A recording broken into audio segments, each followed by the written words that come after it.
ప్రతి చిన్న విషయాన్ని తీవ్రంగా ఆలోచించి మనసు పాడు చేసుకునే వాళ్ళ కోసమే ఈ కథ.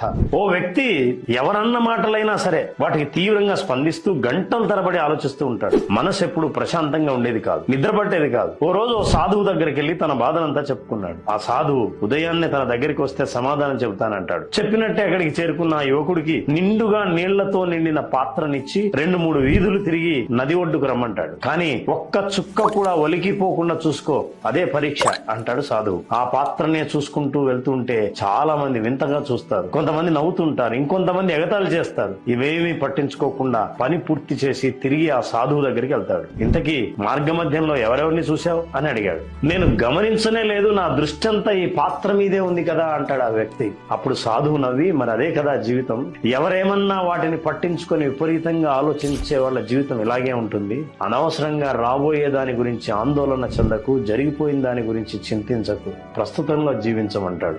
మీరేమంటారు?